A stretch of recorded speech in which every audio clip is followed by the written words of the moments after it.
வணக்கம் வேந்தரின் உச்சிவேளை பகல் செய்திகளுக்காக ஆர்த்தி. பிரவீனா. முதலில் தலைப்புச் செய்திகள். மின்மிகை மாநிலமாக தமிழகம் விளங்குகிறது. சட்டப்பேரவையில் முதல்வர் ஜெயலலிதா விளக்கம்.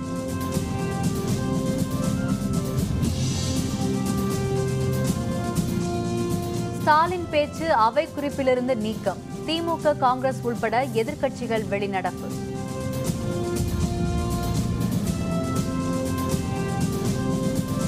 குஜராத்தின் புதிய முதல்வர் யார்? நாளை பாரதிய ஜனதா எம்எல்ஏக்கள் கூட்டத்தில் தேர்வு.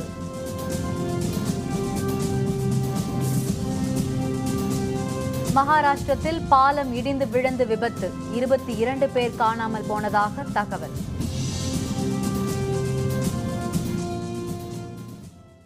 அதிமுக ஆட்சியில் தமிழகம் மின்மிகை மாநிலமாக இருக்கிறது என்று தமிழக முதல்வர் ஜெயலலிதா குறிப்பிட்டுள்ளார். தமிழக சட்டப்பேரவையில் இன்று மின்சாரத்துறை மீதான மானிய கோரிக்கை விவாதம் நடைபெற்றது. அப்போது பேசிய திமுக உறுப்பினர் ரங்கநாதன், தமிழக அரசு தனியார் துறையில் அதிகமாக மின்சாரம் பெற்றும் வருவதாக குறிப்பிட்டார். இதற்கு பதிலளித்து பேசிய முதல்வர் ஜெயலலிதா, தமிழகம் மின்மிகை மாநிலமாக இருப்பதாகவும் இதனை பாராட்டும் வகையில் மத்திய மின்சாரத்துறை குழுமம் பாராட்டு தெரிவித்ததை குறிப்பிட்டார். திமுக ஆட்சியில் இருட்டில் இருந்த தமிழகத்திற்கு வெளிச்சமூட்டியது அதிமுக ஆட்சிதான் என்றும் சட்டப்பேரவையில் முதல்வர் ஜெயலலிதா குறிப்பிட்டார். நாங்கள் ஆட்சிக்கு வந்த பிறகு 2011 முதல் 2016 வரை திமுக செய்த தவறுகளை எல்லாம் சரி செய்தோம். இருட்டில் மூழ்கி இருந்த தமிழ்நாட்டை நாங்கள் ஒளி பெறச் செய்தோம். ஒளிமயமான மாநிலமாக்கினோம். இன்றைய தினம் மின்சாரத்துறை சம்பந்தமாக அவர்கள் என்ன குற்றச்சாட்டு சொல்ல வேண்டும் என்று நினைத்தாலும், என்ன பழி போட வேண்டும் என்று நினைத்தாலும் அது நடக்கவில்லை. ஏனென்றால் தவறு முழுவதும் அவர்கள் பக்கம் இருக்கிறது. சரி செய்த சாதனை எல்லாம் எங்கள் பக்கம் இருக்கிறது. அத்திக்கடவு அவிநாசி கால்வாய் திட்டத்துக்கு 3523 கோடி ரூபாய் நிதி ஒதுக்கீட்டில் திட்ட அறிக்கை தயாரிக்கப்பட்டு மத்திய நீர் குழுமத்துக்கு அனுப்பி வைக்கப்பட்டுள்ளதாக பொதுப்பணித்துறை அமைச்சர் எடப்பாடி பழனிசாமி தெரிவித்துள்ளார். சட்டப்பேரவையில் இன்று கேள்வி நேரம் முடிந்ததும் சிறப்பு கவன ஈர்ப்பு தீர்மானத்தை எதிர்க்கட்சித் தலைவரான மு.க. ஸ்டாலின் கொண்டு வந்தார். அப்போது பேசிய அவர், அத்திக்கடவு அவிநாசி திட்டம் தற்போது எந்த நிலையில் உள்ளது என கேள்வி எழுப்பினார். இதற்கு பதிலளித்த பொதுப்பணித்துறை அமைச்சர் எடப்பாடி பழனிசாமி, கோவை, திருப்பூர், ஈரோடு மக்கள் பயனடையும் வகையில் 2011-12 ஆண்டு 1862 கோடி ரூபாய் மதிப்பீட்டில் திட்ட அறிக்கை மத்திய நீர்க்குழுவுக்கு அனுப்பி வைக்கப்பட்டதாகவும் மத்திய அரசு மறுப்பு தெரிவித்ததாகவும் குறிப்பிட்டார். இதனால் அத்திக்கடவு அவிநாசி பாசன திட்டம் மற்றும் நிலத்தடி நீர் செறிவூட்டல் மற்றும் குடிநீர் திட்டம் என மாற்றப்பட்டுள்ளதாகவும் 1694 ஏக்கர் பட்டா நிலம், 28 ஏக்கர் மணல் நிலப்பரப்பும் தேர்ந்தெடுக்கப்பட்டுள்ளதாகவும் அமைச்சர் கூறினார். வனத்துறை, சுற்றுலாத்துறை அனுமதிக்காக மத்திய அரசுக்கு அனுப்பி வைக்கப்பட்டுள்ளதாகவும் அமைச்சர் எடப்பாடி பழனிசாமி தெரிவித்தார். சட்டப்பேரவை நிகழ்வுகளை நேரடி ஒளிபரப்பு செய்வது தொடர்பான பேச்சுகளை அவை குறிப்பிலிருந்து நீக்கியதை கண்டித்து திமுக, காங்கிரஸ், இந்திய யூனியன் முஸ்லீம் லீக் உள்ளிட்ட கட்சிகள் வெளிநடப்பு செய்தனர். தமிழக சட்டப்பேரவையில் இன்று பேசிய எதிர்க்கட்சித் தலைவர் மு.க. ஸ்டாலின், சட்டப்பேரவை நிகழ்ச்சிகளை மக்களுக்கு நேரடியாக ஒளிபரப்ப நடவடிக்கை எடுக்க வேண்டும் என்று குறிப்பிட்டார். இந்த கோரிக்கையை நிராகரித்த பேரவைத் தலைவர் தனபால் மு.க. ஸ்டாலினின் பேச்சை அவை குறிப்பிலிருந்து நீக்கினார். இதனை கண்டித்து திமுக, காங்கிரஸ் மற்றும் இந்திய யூனியன் முஸ்லீம் லீக் கட்சி உறுப்பினர்கள் வெளிநடப்பு செய்தனர். இந்த அவையில் நடைபெறக்கூடிய முழு நிகழ்ச்சிகளை நேரடியாக பார்ப்பதற்கான வசதிகளை செய்து தர வேண்டும் என்று சபாநாயகத்தில் ஒரு கோரிக்கை வச்சேன். உடனே அவை முன்னவர் எழுந்து அது நீதிமன்றத்தில் இருக்கிறது, எனவே நீதிமன்றத்தில் இருக்கக்கூடிய பிரச்சனைகள்லாம் பேசக்கூடாது என்று சொல்லுகிறார். நீதிமன்றத்தை களங்கப்படுத்தி நீதிமன்றத்தின் மீது ஏதாவது பழி சொல்லி நீதிமன்றத்தை விமர்சித்து நான் எதுவும் பேசலை, கோரிக்கை தான் வச்சு பேசினேன். ஆக அதற்கு அனுமதி தர மறுக்கிறார்கள். அது அவைக்கு பொழுது நீக்கப்படுகிறது. எனவே அதை வன்மையாக நாங்கள் கண்டிக்கக்கூடிய வகையில் எங்களுடைய வெளிநடப்பை செய்து நாங்கள் வெளிப்படுத்தியிருக்கிறோம். சட்டமன்ற நிகழ்ச்சிகள் நேரடியாக ஒளிபரப்ப வேண்டும் என்று சொன்னதற்கு நீதிமன்றத்திலே வழக்கு இருக்கிறது. அதனால் அதை பற்றி பேசக்கூடாது என்று சபாநாயகர் அவர்கள் கூறியிருக்கிறார்கள். இதை கண்டித்து நாங்கள் இன்றைக்கு வெளிநடப்பு செய்திருக்கிறோம். குஜராத் முதல்வர் ஆனந்திபென் பட்டேலின் ராஜினாமாவை பாரதிய ஜனதாவின் ஆட்சி மன்ற குழு கூட்டம் ஏற்றுள்ளது. இதையடுத்து புதிய முதல்வரை தேர்வு செய்வதற்காக நாளை பாரதிய ஜனதா எம்எல்ஏக்கள் கூட்டம் நடைபெறவுள்ளது. குஜராத் முதல்வர் பதவியை ஆனந்திபென் பட்டேல் ராஜினாமா செய்ததை அடுத்து இன்று புதிய முதல்வரை தேர்வு செய்வதற்காக காலை 9 மணிக்கு தில்லியில் பிரதமர் இல்லத்தில் பாரதிய ஜனதாவின் ஆட்சி மன்ற குழு கூட்டம் நடைபெற்றது. பாரதிய ஜனதா தேசிய தலைவர் அமித்ஷா தலைமையில் நடைபெற்ற இந்த கூட்டத்தில் பாரதிய ஜனதாவின் மூத்த தலைவர்கள், மத்திய அமைச்சர்கள் பலரும் கலந்து கொண்டனர். அடுத்த ஆண்டு குஜராத் சட்டப்பேரவை தேர்தலை கருத்தில் கொண்டு ஆலோசனை மேற்கொள்ளப்பட்டது. குஜராத் முதல்வர் ஆனந்திபென் பட்டேலின் ராஜினாமாவை ஏற்பதென முடிவு செய்யப்பட்டுள்ளதாக பின்னர் செய்தியாளர்களுடன் பேசிய மத்திய அமைச்சர் வெங்கையா நாயுடு தெரிவித்தார். அமித்ஷா தேசிய தலைவராகவே நீடிக்க வேண்டும் என பாரதிய ஜனதா தலைவர்கள் பலரும் விருப்பம் தெரிவித்ததாக அவர் கூறினார். புதிய முதல்வரை தேர்வு செய்வதில் எந்த குழப்பமும் இல்லை என்றும் வெங்கையா நாயுடு குறிப்பிட்டார். गुजरात का मुख्यमंत्री श्रीमती आनंदी बहन का पत्र अध्यक्ष जी को मिला, उसके बारे में हमने चर्चा किया है. लेजिस्लेचर पार्टी मीटिंग बुलाया जाएगा और लोगों से बातचीत भी करेंगे. करने के बाद मुख्यमंत्री इसको बनाना मिलकर तय करेंगे. ஆனந்திபென் பட்டேல் ராஜினாமா ஏற்கப்பட்ட நிலையில் குஜராத்தின் புதிய முதல்வரை தேர்வு செய்வதற்காக பாரதிய ஜனதா எம்எல்ஏக்கள் கூட்டம் நாளை நடைபெறவுள்ளது. இந்த கூட்டத்தில் மேலிட பார்வையாளர்களாக மூத்த தலைவர்கள் நிதின் கட்கரி, சரோஜ் பாண்டே ஆகியோர் அங்கு செல்ல உள்ளனர்.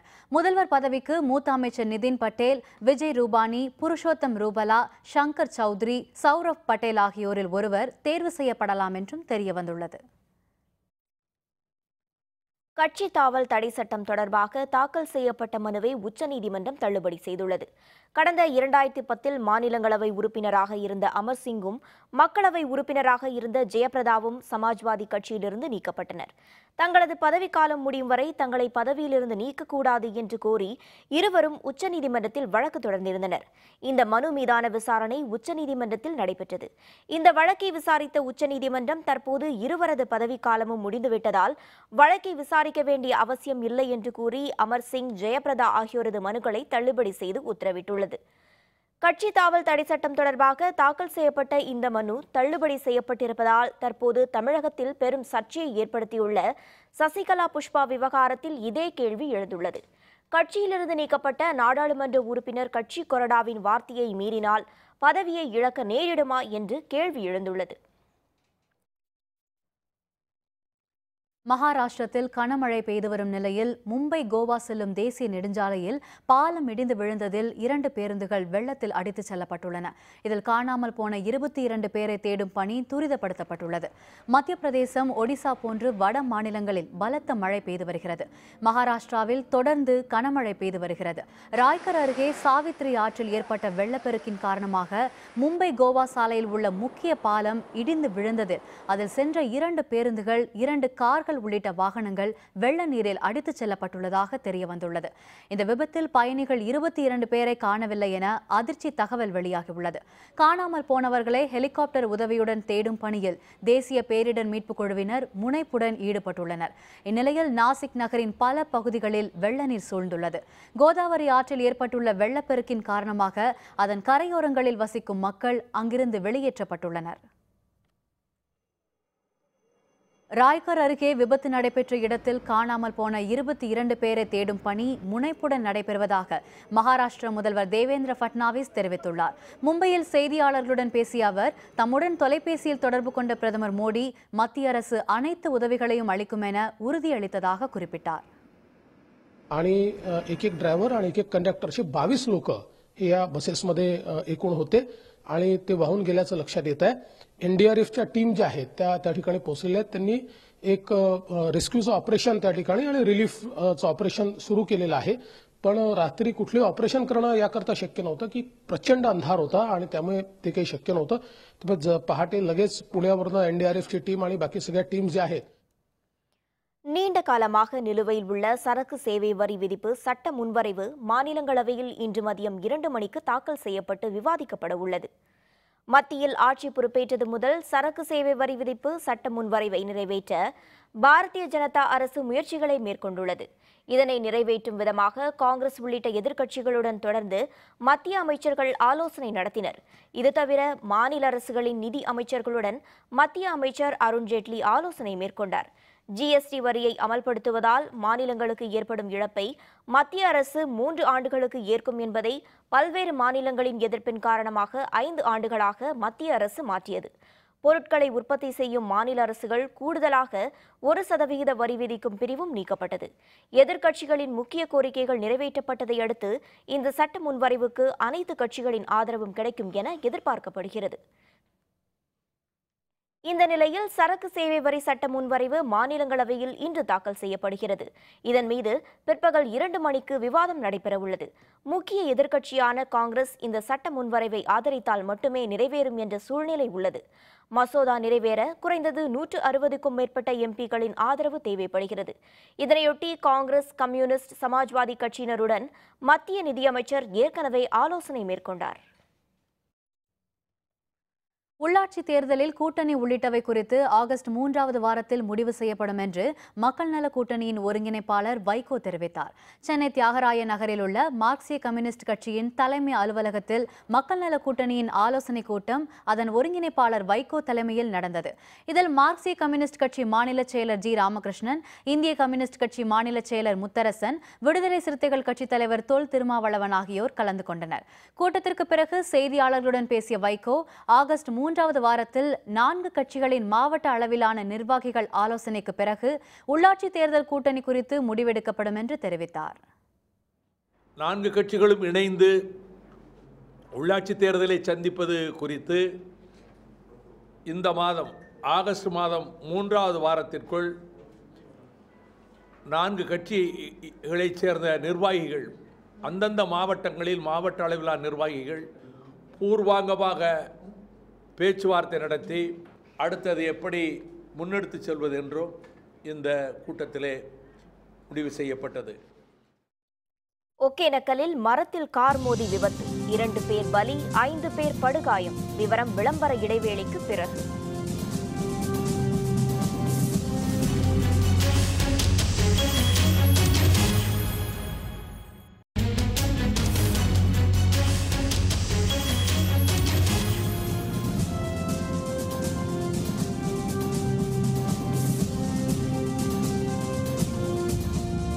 செய்திகள் தொடர்கின்றன. அண்டை மாநிலங்கள் நீதிமன்றத்தின் தீர்ப்புகளை மதிக்கவில்லை என்று சென்னையில் நடந்த ஆர்ப்பாட்டத்தில் தமிழ் மாநில காங்கிரஸ் கட்சியின் தலைவர் ஜி.கே. வாசன் குற்றம் சாட்டினார். பாலாறு, முல்லைப்பெரியாறு மீனவர் பிரச்சினைகளில் மத்திய மாநில அரசுகளின் மெத்தன போக்கை கண்டித்து தமிழ் மாநில காங்கிரஸ் கட்சியின் இளைஞரணி சார்பில் சென்னை வள்ளுவர் கோட்டத்தில் ஆர்ப்பாட்டம் நடைபெற்றது. இதில் கலந்து கொண்ட பிறகு செய்தியாளர்களுடன் பேசிய அக்கட்சியின் தலைவர் ஜி.கே. வாசன், கேரளம், கர்நாடகம் போன்ற மாநிலங்கள் உச்சநீதிமன்றத்தின் தீர்ப்புகளை மதிப்பதில்லை என்றும் மீனவர் பிரச்சினையில் உறுதியான நடவடிக்கை எடுக்க வேண்டும் என்றும் வலியுறுத்தினார். மீனவர்களுக்கு நியாயம் கிடைக்கும் வகையிலே மத்திய மாநில அரசுகள் வரும் நாட்களிலே மேலும் மேலும் காலம் தாழ்த்தாமல் காவிரி மேலாண்மை வாரியம், நதிநீர் ஒழுங்காற்று குழுவை உடனடியாக அமைக்க வேண்டும் என்று கேட்டுக்கொள்ள விரும்புகிறேன். முல்லை பெரியாறு விஷயத்திலே மத்திய அரசு கண்டிக்க வேண்டும். திருநெல்வேலி மாவட்டத்தில் சர்ச்சைக்குரிய ராதாபுரம் சட்டப்பேரவை தொகுதி வாக்குப்பெட்டிகள் வேறு இடத்துக்கு மாற்றப்பட்டு பலத்த பாதுகாப்புடன் வைக்கப்பட்டுள்ளன. தமிழகத்தில் கடந்த மே மாதம் 16ஆம் தேதி சட்டப்பேரவை தேர்தல் நடைபெற்றது. 19ஆம் தேதி வாக்கு எண்ணிக்கை நடைபெற்றது. இதில் நெல்லை மாவட்டம் ராதாபுரம் தொகுதியில் பதிவான வாக்குகள் எண்ணிக்கையின் போது அஞ்சல் வாக்குகள் எண்ணிக்கையில் அதிமுக வேட்பாளர் இன்பதுரைக்கும் திமுக வேட்பாளர் அப்பாவுக்கும் இடையே பிரச்சினை ஏற்பட்டது. எனினும் 49 வாக்குகள் வித்தியாசத்தில் அப்பாவு தோற்றதாக அறிவிக்கப்பட்டது. இதனையடுத்து அப்பாவு ராதாபுரம் சட்டப்பேரவை தேர்தல் முடிவு செல்லாது என அறிவிக்க கோரி சென்னை உயர்நீதிமன்றத்தில் வழக்கு தொடர்ந்துள்ளார். இதையடுத்து நெல்லை ஸ்ரீபுரத்தில் உள்ள ராதாபுரம் தொகுதிக்கான வாக்குப்பெட்டிகள் நெல்லை ராமையன்பேட்டையில் உள்ள சேமிப்பு கிடங்கு கட்டிடத்திற்கு கொண்டு செல்லப்பட்டு பலத்த பாதுகாப்புடன் வைக்கப்பட்டுள்ளன. ராதாபுரம் சட்டமன்ற தொகுதிக்கு உட்பட்ட வாக்குப்பெட்டிகள் ஏற்கனவே பத்திரமாக ஸ்ரீபுரம் கிடங்கிலே பாதுகாக்கப்பட்டு வருகின்றது. இந்த வாக்குப்பெட்டிகள் ராமையன்பட்டி கிடங்கிற்கு கொண்டு செல்லப்பட்டு அங்கே தனி அறையில் வைக்கப்பட்டு 24 மணி நேரம் காவல் பாதுகாப்பு போடப்பட்டு வழக்கு முடியும் வரை பாதுகாக்கப்படும். கிரானைட் முறைகேடு தொடர்பாக அரசுக்கு 120 கோடியே 71 லட்சம் ரூபாய் இழப்பீடு ஏற்படுத்தியதாக 3 நிறுவனங்களைச் சேர்ந்த 62 பேர் மீது குற்றப்பத்திரிகை தாக்கல் செய்யப்பட்டுள்ளது. மதுரை மாவட்டம் மேலூர் அருகே கோவில்களை சேதப்படுத்தியதாக பிஆர்பி கிரானைட் நிறுவன பங்குதாரர்கள் 21 பேர் மீதும் ஒரங்கான்பட்டி, வஞ்சிநகரம், கீழவளைவு ஆகிய பகுதிகளில் ஆக்கிரமிப்பு செய்து கிரானைட் கற்களை எடுத்ததாக திமுக முன்னாள் எம்எல்ஏ வேலுச்சாமி உள்ளிட்டோர் மீதும் வழக்கு தொடரப்பட்டது. இந்நிலையில் இந்த வழக்குகள் தொடர்பாக 62 பேர் மீது 1158 பக்க குற்றப்பத்திரிகை தாக்கல் செய்யப்பட்டுள்ளது. மேலூர் குற்றவியல் நடுவர் நீதிமன்றத்தில் கிரானைட் விசாரணை அலுவலர்களான பிரகாஷ், ராஜா சிங் மற்றும் அரசு வழக்கறிஞர் ஷீலா ஆகியோர் தாக்கல் செய்தனர். ஒகேனக்கலில் மரத்தின் மீது கார் மோதி விபத்துக்குள்ளானதில் 2 பேர் பலியாகினர். படுகாயமடைந்த 5 பேர் மருத்துவமனையில் அனுமதிக்கப்பட்டுள்ளனர். ஈரோடு மாவட்டம் இளவல்நத்தம் கிராமத்தை சேர்ந்த 7 பேர் ஒகேனக்கலுக்கு காரில் வந்து கொண்டிருந்தனர். நள்ளிரவில் ஒகேனக்கலின் வனப்பகுதியில் கார் சென்றபோது அங்கிருந்த மரத்தின் மீது மோதியது. இதில் சம்பவ இடத்திலேயே தனபால், சுகுமார் ஆகியோர் பலியாகினர். கார் ஓட்டுநர் முருகேஷ் உள்ளிட்ட 5 பேர் பென்னாகரம் அரசு மருத்துவமனையில் அனுமதிக்கப்பட்டு பின்னர் மேல் சிகிச்சைக்காக சேலம் மருத்துவமனைக்கு அனுப்பி வைக்கப்பட்டனர். இந்த விபத்து குறித்து ஒகேனக்கல் காவல்துறையினர் விசாரணை நடத்தி வருகின்றனர். விழுப்புரம் அருகே காதலிக்க மறுத்ததால் தீயிட்டு கொளுத்தப்பட்ட சிறுமி நவீனா இறந்த சம்பவத்தில் நீதி விசாரணை நடத்த வேண்டும் என உறவினர்கள் கோரிக்கை விடுத்துள்ளனர். விழுப்புரம் மாவட்டம் வி பாளையம் கிராமத்தைச் சேர்ந்த 16 வயது சிறுமி நவீனாவை ஒரு தலையாக காதலித்த செந்தில் என்ற நபர் அந்த சிறுமியின் வீட்டிற்கு சென்றார். தன் மீது பெட்ரோலை ஊற்றி தீயிட்டு கொண்ட செந்தில் அந்த சிறுமியை கட்டிப்பிடித்தார். இதில் செந்தில் அந்த இடத்திலேயே உயிரிழந்தார். உயிருக்கு ஆபத்தான நிலையில் புதுச்சேரி ஜிப்மர் மருத்துவமனையில் நவீனா சிகிச்சை பெற்று வந்தார். இந்நிலையில் சிகிச்சை பலனின்றி இன்று காலை அவர் உயிரிழந்தார். இதனிடையே இந்த சம்பவத்தில் தமிழக அரசு உரிய நீதி விசாரணை நடத்த வேண்டும் என நவீனாவின் உறவினர்கள் கேட்டுக்கொண்டுள்ளனர். ஸ்கூல் போகும்போது நிறைய டைம் பிரச்சனை பண்ணியிருக்காரு. பிரச்சனை பண்ணையில் நாங்கள் பலமுறை போலீஸுக்கு தெரிவிச்சுக்கிறோம், மகளிர் ஆணையத்துக்கு தெரிவிச்சிருக்கோம். இவருக்கு பின்னாடி ஏதோ தூண்டுதல்லாம் இன்றைக்கி அவர் வந்து பெட்ரோல் ஊற்றின்னு தன் மேலே பெட்ரோல் ஊற்றின்னு நீ எனக்கு கிடைக்கலாம் வேறு யாருக்கும் கிடைக்கூடாதுன்ற பட்சத்தில் அந்த பொண்ணையும் கட்டி பிடிச்சி ஒரு சூழ்நிலைக்கு இந்த மாதிரி உருவாகி போச்சு. இதுக்கு வந்து நீதி விசாரணை வச்சு தமிழக அரசு ஒழுங்கான ஒரு பதிலை தெரிவிக்கணும். திருப்பூரில் கோவிலுக்கு சென்றவரின் வீட்டின் பூட்டை உடைத்து 92 சவரன் நகை மற்றும் 2 லட்சம் ரூபாயை யாரோ சிலர் திருடி சென்றுள்ளனர். திருப்பூரில் கடுக்கார் தோட்டத்தில் வசித்து வரும் சுப்பிரமணி என்பவர் நேற்று ஆடி அமாவாசை என்பதால் குடும்பத்துடன் கோவிலுக்கு சென்றுள்ளார். கோவிலில் சாமி கும்பிட்டுவிட்டு திரும்பி வந்து பார்த்தபோது வீட்டின் கதவு உடைக்கப்பட்டிருப்பதைக் கண்டு சுப்பிரமணி குடும்பத்தினர் அதிர்ச்சி அடைந்தனர். உள்ளே சென்று பார்த்தபோது பீரோ உடைக்கப்பட்டு அதனுள் இருந்த 92 சவரன் தங்க நகைகள் மற்றும் 2 லட்சம் ரொக்கம் ஆகியவை திருடப்பட்டிருப்பதை அறிந்து காவல்துறையினருக்கு தகவல் அளித்தனர். இந்த திருட்டு குறித்து காவல்துறையினர் விசாரணை நடத்தி வருகின்றனர். சாமி கும்பிட்டு இப்போ வீட்டுக்கு வரும்போது மணி 6:30 வந்து பார்க்கும்போது கதவு நீக்கி கிடக்குது. உள்ளே போய் பார்க்கும்போது பீருவா வந்து சாவி எடுத்துக்கிட்டு பூரா லாக் பண்ணிட்டு போயிட்டா. காவல்துறை மூலிமா இப்போ வந்து அதை உடைச்சி பார்க்கும்போது அதில் ஒன்றுமே இல்லை. அதில் வந்து நகை வந்து 108 பவுனு, அதுபோக வந்து பணம் வந்து 2 லட்சம் ரூபாய்.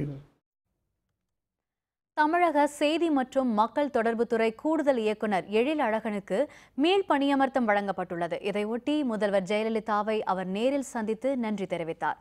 தமிழக அரசின் செய்தி மக்கள் தொடர்புத்துறையில் கூடுதல் இயக்குநராக பணியாற்றி வருபவர் SP எழிலழகன். இவருக்கு மீள் பணியமர்த்தம் வழங்கப்பட்டதை ஒட்டி சென்னை தலைமை செயலகத்தில் முதல்வர் ஜெயலலிதாவை குடும்பத்துடன் நேரில் சந்தித்து நன்றி தெரிவித்து அவரிடம் வாழ்த்தும் பெற்றார்.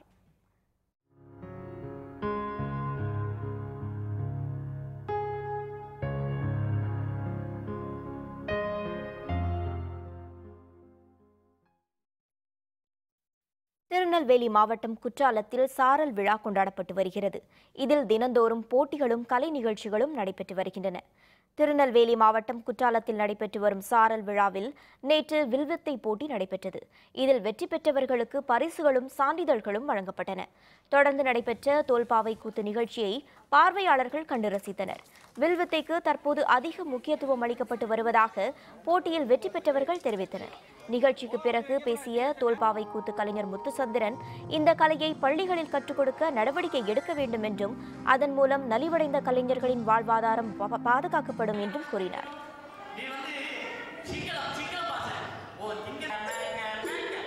குற்றால சாரல் விரால முதல் முறை அந்த மாதிரி வில்வித்தை போட்டி ஆரம்பிச்சிருக்காங்க.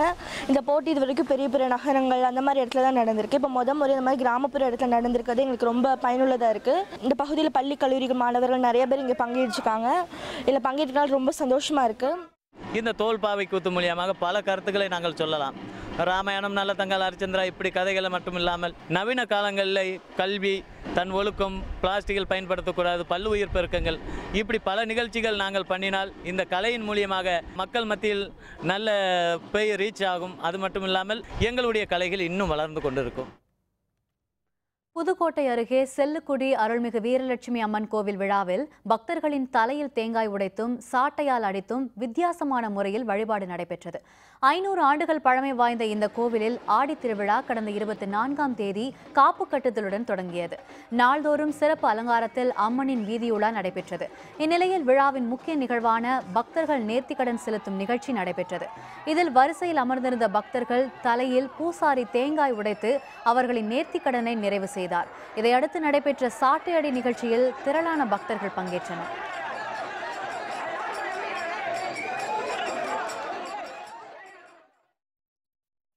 தர்மபுரி அருகே உள்ள கோட்டான்பள்ளம் ஏரியில் கடந்த 10 ஆண்டுகளாக வசித்து வரும் ஆயிரக்கணக்கான அரிய மற்றும் வெளிநாட்டு பறவைகளை சிலர் வேட்டையாடி வருவதாக புகார் எழுந்துள்ளது. இதை தடுத்து அந்த ஏரியை பறவைகள் சரணாலயமாக அறிவிக்குமாறு அப்பகுதி மக்கள் கோரிக்கை விடுத்துள்ளனர். இதுகுறித்து இன்றைய வேந்தர் சிறப்பு செய்தியில். தருமபுரி பெரும்பாலை அருகே வனப்பகுதியை ஒட்டி மலையடிவாரத்தில் அமைந்துள்ளது கோட்டான்பள்ளம் பெரிய ஏரி. வனவிலங்குகளுக்கு குடிநீர் ஆதாரமாக விளங்கும் இந்த ஏரியில் உள்ள மரங்களில் ஆயிரக்கணக்கான பறவைகள் வசித்து வருகின்றன.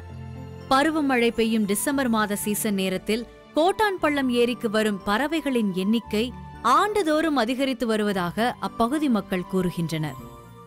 ஏரியில் நிறைய பறவை, அரிய வகை பறவைலாம் இருக்குது. இது வரைக்கும் இந்த மாதிரி இந்த வகை பறவைலாம் பார்த்ததில்ல. இது இப்போ அந்த தண்ணி நிறைய வர்றதுனால இங்கே நிறைய பறவைலாம் இருக்குது. அதெல்லாம் நிறைய மரம்லாம் வைக்கணும். மரம் வச்சு நல்லா பாதுகாக்கும். பெரிய ஏரியில் வசிக்கும் பறவைகள் நாள்தோறும் கோட்டான்பள்ளம் கிராமத்தின் அருகே ஓடும் காவிரி ஆற்றில் மீன்களை உணவாக்கிக் கொண்டு மீண்டும் ஏரிக்கே திரும்புகின்றன. இவற்றில் அரிவாள் மூக்கன், நத்தை கொத்தி, செங்கால் நாரை உள்ளிட்டவற்றோடு பெலிகான், கிங்ஃபிஷர் உள்ளிட்ட வெளிநாட்டு பறவை இனங்களும் அதிக அளவில் காணப்படுவதாக மகிழ்ச்சியுடன் கூறுகின்றனர் கிராம மக்கள். ஏரியில் வசிக்கும் பறவைகளுக்கு இடையூறு செய்யக்கூடாது என்பதற்காக கோட்டான்பள்ளத்தை சுற்றியுள்ள கிராம மக்கள் தீபாவளி மற்றும் பண்டிகை காலங்களில் பட்டாசுகள் வெடிப்பதில்லை. பறவைகள் மீதான மக்களின் பாசம் வியக்க வைக்கும் அதே வேளையில் ஏரிக்கு வரும் அரிய மற்றும் வெளிநாட்டு பறவைகள் வேட்டையாடப்படுவதாகவும் புகார்கள் எழுந்துள்ளன. இந்த கரையெல்லாம் சுத்தம் பண்ணி இந்த ஓரங்கிற முள்ளெல்லாம் அகற்றி அப்படியே கொஞ்சம் பார்க் மாரி பண்ணால் இன்னும் கொஞ்சம் நல்லா இருக்கும். நல்ல மரம், பொங்கஞ்செடி, அரச மரம் அந்த மாதிரி மரங்கள்லாம் அந்த ஓரப்பாரம் வச்சா நல்லா இன்னும் அதிகமாக வரத்துக்கு வாய்ப்பு இருக்குது. நாங்கள் இந்த தீபாவளியில் கூட பட்டாசுங்க வெடிக்க மாட்டோங்க. இதை பார்த்து ரசிக்கிறதுக்கோசரம் நாங்கள் இந்த ஏரியாவில் நாங்கள் பக்கமாக யாருமே பட்டாசு வெடிக்க மாட்டோம். ஆண்டுதோறும் 10,000க்கும் மேற்பட்ட பறவைகள் வந்து செல்லும் இந்த ஏரியை தூர்வாரி பராமரிக்க வேண்டும் என்று கிராம மக்கள் கோரிக்கை விடுத்துள்ளனர். பறவைகளின் உணவுக்காக பழவகை மரங்களை ஏரியில் அதிக அளவில் வளர்க்க வேண்டும் என்றும் சுற்றுப்பகுதி மக்கள் கோரிக்கை விடுத்துள்ளனர். மேலும் வெளிநாட்டு பறவை இனங்கள் நாடி வரும் கோட்டான்பள்ளம் பெரிய ஏரியை சரணாலயமாக அறிவித்து பாதுகாக்க தமிழக அரசு நடவடிக்கை எடுக்க வேண்டும் என்று கோரிக்கை விடுத்துள்ளனர் அவர்கள். பறவைகள் சமூக விரோதிகள் வேட்டையாடி இது பண்ணுறாங்க. அதை கவர்மெண்ட் தடுக்கணும். தருமபுரி டிஸ்ட்ரிக்ட்லேயே இவ்வளோ பெரிய ஒரு பறவைகள் தங்குற இடம் எங்கேயும் கிடையாது. இது ஒரு சரணாலயமாக கூட ஆக்கலாங்க. வனப்பகுதியை ஒட்டி மலையடிவாரத்தில் பிரம்மாண்டமான நீர்த்தேக்கம், கிராமத்தை கடந்தால் காவிரி ஆறு என சுற்றுலா தலமாக அறிவிக்க முழு தகுதியை கொண்டுள்ளது கோட்டான்பள்ளம். அங்கு வசிக்கும் பறவைகளுக்காக பட்டாசு கொண்டாட்டத்தை தவிர்த்து தங்கள் சமூக அக்கறையை வெளிப்படுத்தி உள்ளனர் கிராம மக்கள். பெருமைக்குரிய அந்த பெரிய ஏரியை தமிழக அரசு பாதுகாக்க வேண்டும் என்பது பகுதி மக்களின் எதிர்பார்ப்பு. வேந்தர் செய்திகளுக்காக தருமபுரியிலிருந்து ஜெயகாந்தன். ஊக்க மருந்து பயன்படுத்தியது மீண்டும் உறுதி. ஒலிம்பிக்கில் பங்கேற்க இந்திய வீரர் இந்தர்ஜித்துக்கு தடை விதிக்க வாய்ப்பு. விவரம் விளம்பர இடைவேளைக்கு பிறகு.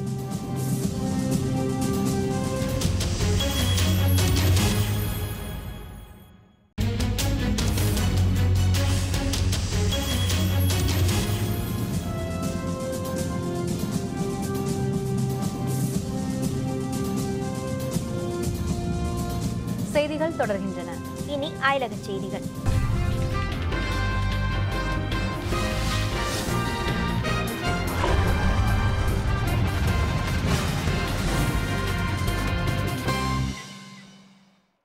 வடகொரியாவின் ஏவுகணை சோதனை பன்னாட்டு பாதுகாப்புக்கு அச்சுறுத்தலை ஏற்படுத்தியுள்ளதாக தென்கொரியா குற்றம் சாட்டியுள்ளது. கிழக்காசிய கண்டத்தின் கொரிய தீபகற்பத்தில் அமைந்துள்ள வடகொரியா பன்னாட்டு ஒப்பந்தங்களை மீறி அணு ஆயுத சோதனைகளை தொடர்ந்து நடத்தி வருகிறது.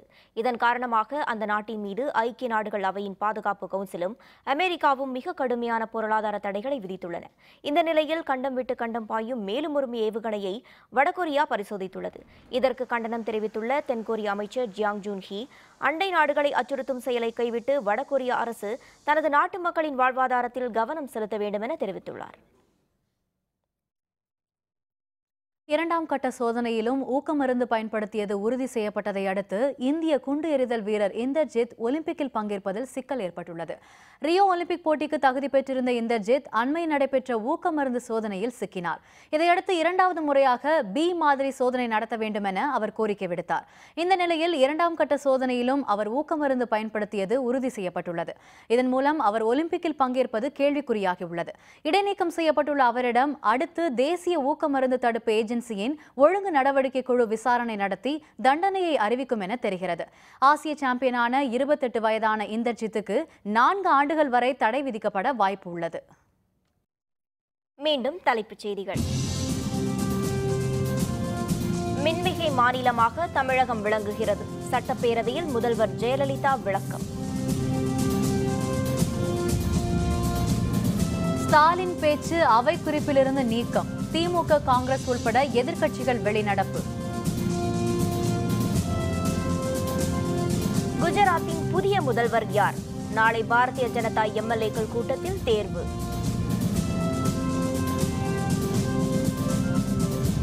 மகாராஷ்டிரத்தில் பாலம் இடிந்து விழுந்து விபத்து. 22 பேர் காணாமல் போனதாக தகவல்.